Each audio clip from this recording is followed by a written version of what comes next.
Everybody, welcome back to Beekeeper Tarot. My name is Alan.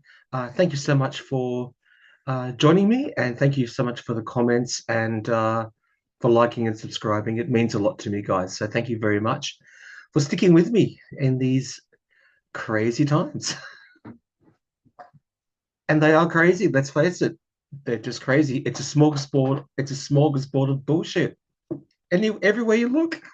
Anyway, enough about that. I wanted to talk about bees today. So I want to go back and I must apologize because I meant to answer these questions a while ago, a few weeks ago, but I just didn't get around to it. So I'm going to go through the rest of these bee questions.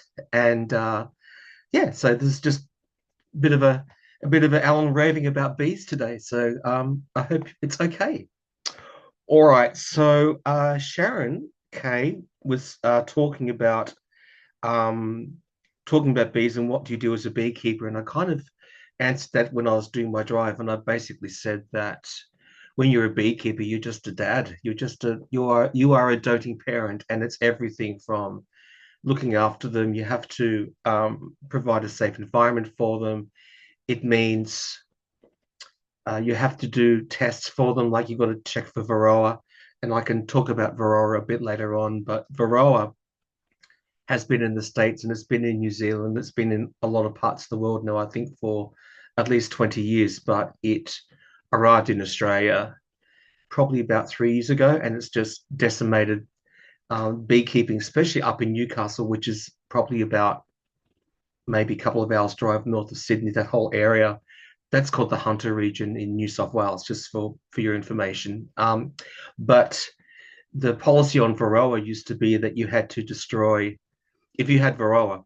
So Varroa is basically it's a parasite that lives on the bees, and it lives on the nurse bees. So it ends up going into the brood, which is where the babies are growing in the cells, and it kind of munches into the growing baby bees as they form like the embryos and the larvae, and then the Varroa increases, it multiplies in size. It basically, yeah, um, it has a bit of an orgy in there, and I think you get 20 Varroa from one or two that go in, something like that. So it's all a bit incestuous, unfortunately. Um, and then what happens is that then they just go on to another nurse bee, or they go back into another brood. So they will actually. So if you've got a lot of Varroa, it's bye bye hive, and that unfortunately happened to me. I got Varroa, I treated for it, and then I got that was okay. But then I got hive moth and or these, and I think I got some foul brood came in as well, which is another problem that happens with the bees. So yeah, but when I got checked for the varroa, when I put in the chemical treatments, I got a guy from the Department of Primary Industries who came over, and they're these rangers, and they are just phenomenal. And he helped me put in the strips because I was too dumb. I couldn't work out how to put the strips in. Duh.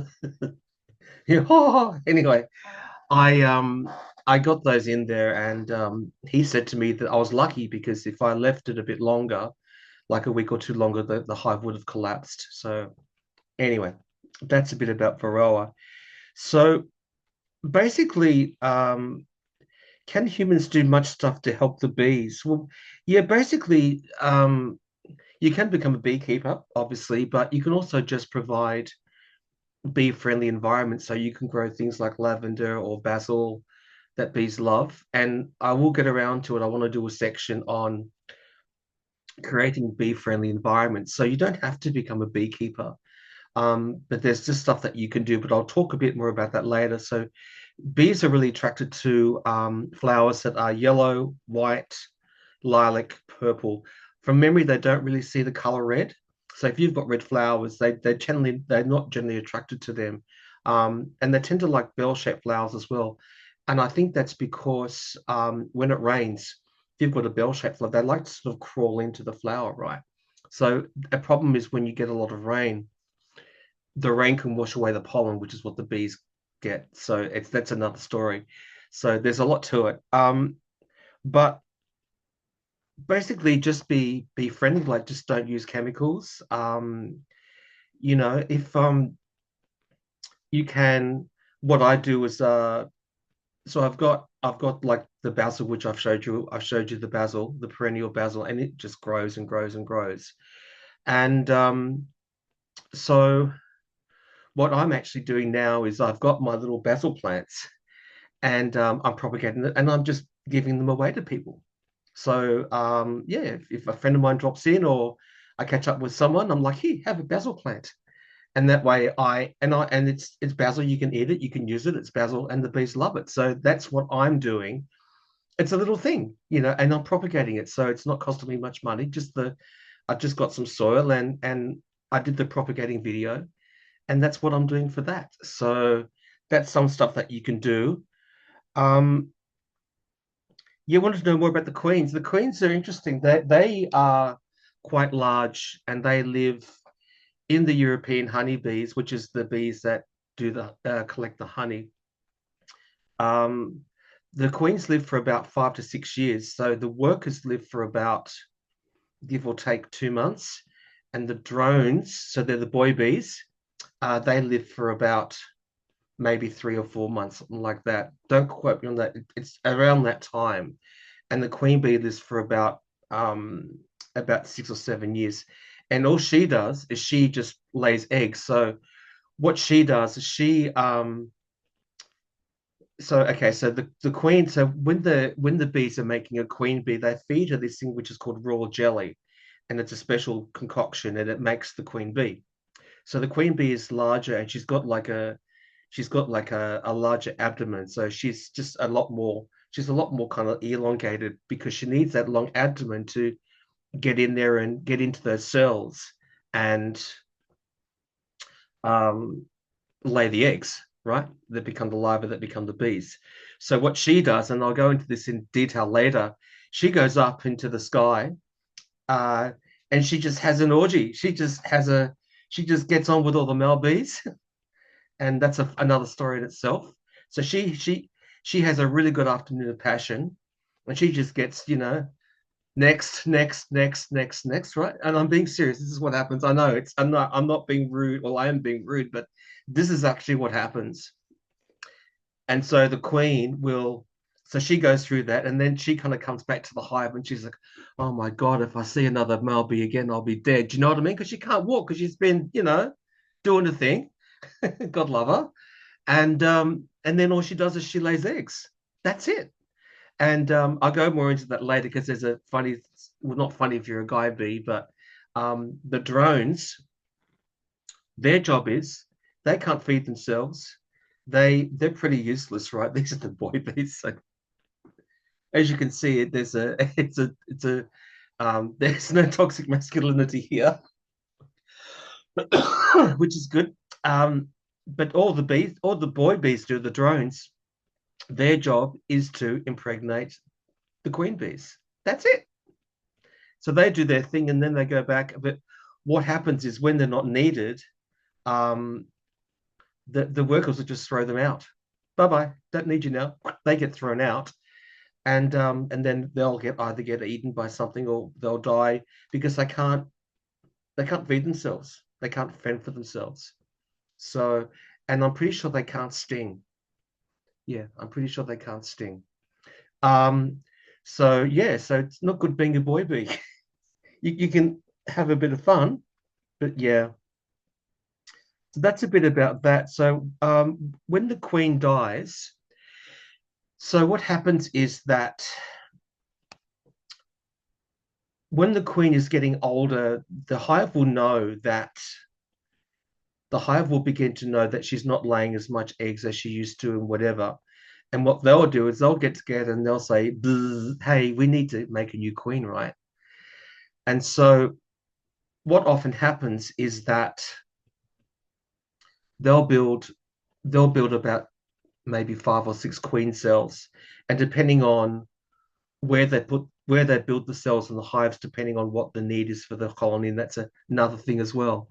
But generally speaking, they put the they put the cells on underneath the frames. So you've got the frames, and they go underneath the frames. So actually, hold on, I'll grab a frame for you. 2 seconds, guys. Hold on for a second. Okay, so this is a frame. I don't know if you can see this, but there's wire that goes through there.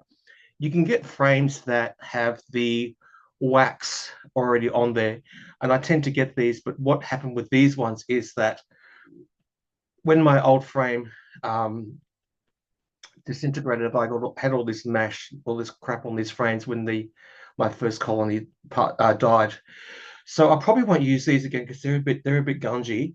But so that's the top, that's the bottom. So the what will happen is that the bees will make these little mounds on the bottom of their frames. And what that does is the queen bee, and they'll make new queen bees. So the reason that they need to make the the little mounds on the bottom of the hive is often if you've got the cells in here, the regular cells, if you've got if you have a frame with got wax on it, those cells aren't big enough for the queen bee, so they have to kind of make their own on the bottom. So they do that, and so what happens then is that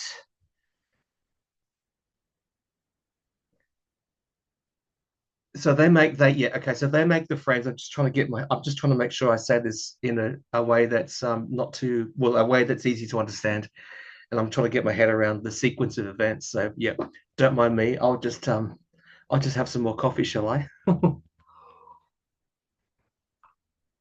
Okay, so they're building their little things on the bottom there.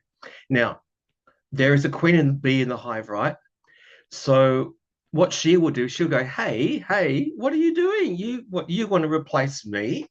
You want to replace moi after all I've done for you, right?" So she's either going to do two things. The existing queen, she's either going to clear off to another area, or what she'll do is when those new queen bees hatch, she'll sting them to death. She'll go, "Psst," you know, when before they come out, she'll get into that thing and she'll get rid of them because there can only be one queen bee in the beehive. So now if the existing queen, if she thinks, oh bloody hell, I'm out of here, right? So she's got pheromones, okay? So she will fly to like, maybe a telegraph pole or a post or a mailbox, and she's got her pheromones, and she's like, right, I'm out of here. Who's coming? And so then half the hive will go with her. So they'll, and so what they'll do, that's how you get your swarms. So you get the swarm that's resting on the telegraph pole or on the letterbox or whatever. Queen bee's in there, right? And so she'll be amongst all of that. And then you'll have the scout bees, or you'll have bees that will go looking for somewhere to live. And so what they'll do eventually, they'll leave, they'll just take off somewhere else. So that's kind of what happens with that, with the queens and that. So getting back to, okay, so say she's gone, right? So say she's gone, and you've got these baby you've got these baby queens that are growing, and I can't remember the time that takes them to grow, but I'll look it up and I'll get back to you on that because I will do a whole section on queen bees. Yeah, but this is just like an overview, believe it or not. Um, so the first queen that hatches, the very first thing that she's going to do, if there is no other, if the original queen's kind of taken off, right, she's going to do the same thing. She's going to sting those other queens. She's going to go, right, I'm out. There can only be one queen bee. Sorry, pet. you know. And so she'll sting those other queens to kill them. Yep, as they before they come out of their cells, and then she'll go off and have her orgy, and then she'll come back and she'll just be like, you know, just, need a cigarette kind of thing, and then she'll lay eggs. That's the life of the queen in a nutshell. In a nutshell, and yeah, And there's more I could say about that, but yeah. So do queen bees challenge each other? Yes, they do. Uh, if there's more than one queen bee in the hive, and for those reasons that I said before. Do hives ever go to war? Yeah, what happens is that you will get a bit of robbing going on. So what robbing is when say if you got a beehive, right? Say you got a couple of beehives, and one beehive has got a lot of honey, and the other one not so much honey. So what will happen is that the um the bees that have got not much honey, they'll try and get in to the hive that's got a lot of honey, and then they'll start. That's when the hives will go to war, because those bees are hungry that haven't got much food, and they know, or they've worked or they can smell or whatever that, hey, there's honey in here. There's stuff in the cupboards here, and that's from my understanding so far, that's the only reason that the hives will go to war. But obviously, the bees have got predators like wasps and things like that, and I I would deliberately put on my bee suit, and if I said there was there, I get like I put in a container. I get like warm water, and I get a bit of detergent, and I think it's called linseed oil or whatever it is, and I that's a non-toxic thing, so there's nothing toxic in that for bees or chemicals, whatever. And I spray that on the wasps. And what that does is the wasp can't breathe. It kind of suffocates the abdomen of the wasp because the oil and the detergent, it's like an emollient, I think that's the word. So I'll do that. Or with wasps, if there's a wasp nest, I'll go in at nighttime because that's when they're asleep, and I'll get a Tupperware container, and I'll put them in. I'll like if it's on a leak for something, I'll put it off into a Tupperware container, and then I would just freeze that. I'd put it into the freezer, um, and then that would just euthanize them. So, yeah. So I think that's it for that. Yeah, climate change. Um, I do think that climate change is playing a big part in the hassle that bees are having, and um, and I think also too, and I think I might have said this before, but even if you think about things like urban planning and things like, there's not much consideration to bees. Like, often I can only speak from in Australia, but when you get new estates coming up, they just kind of shove them all together, and it's like, I don't know, I wouldn't call it high density housing, but there's not much trees and not much. You might have like a couple of trees on the road, but you just don't see much greenery there. Whereas before, it might have been like a meadow, there might have been flowers or whatever. So I think that's a problem there as well. And so that's why what I'm doing, say, with my basil, right? So if I'm giving basil, it's a plant that will grow to about, um, it'll probably grow maybe about, if I probably about half a meter, which would probably be about maybe 3 feet, 2.5 feet, something like that. I'm trying to think about what the difference there, but anyway, because I'm thinking in metrics. I'm Australian, right? So apologies for that. But they grow reasonably big, and so it's easy for someone to put that in their garden or in their thing, and that will attract the bees. So that's kind of that's part of my plan for that. And I would just say, hey, you can have the basil, but I do say the bees will love it, and you can propagate it. So yeah, so that is yeah. If bees die out, it will be really bad for food supplies because bees pollinate.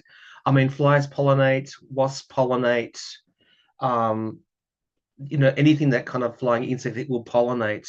It's not only the bees, and then there are all the native bees as well. So in Australia, I think I can't remember the exact number, but we've got between 200 and 300 native bees in Australia. And so what they will do is they will they kind of that's a different story. But native bees can't sting. At least they can't sting in Australia, and they don't get all these diseases, to my knowledge, that the European honeybee gets. So they don't get varroa, they don't get the hive moth. On the flip side, they don't make much honey. So if you're having native bees, and they're generally a lot smaller than the honeybees as well, the native bees and the European honeybees, they get on with each other. They just, you know, they're fine. They don't have any issues. So you can have hives next to each other. They're not going to disturb each other. So yeah. All right, I think I might leave it there. I've been rambling on a bit about that. So I'll stop this video here and I'll come back a bit later with some more bee talk. Okay, guys, and Sharon Sharon K1734, thank you. That was really good question. So yeah, thank you. Quite detailed, and I love it. And yes, I'll leave that there, and I'll come back because I don't want you all to be like, oh my God, he's still bloody talking. All right, guys, I'll be back soon. Okay, take care, and thank you so much for watching. Okay, bye for now. And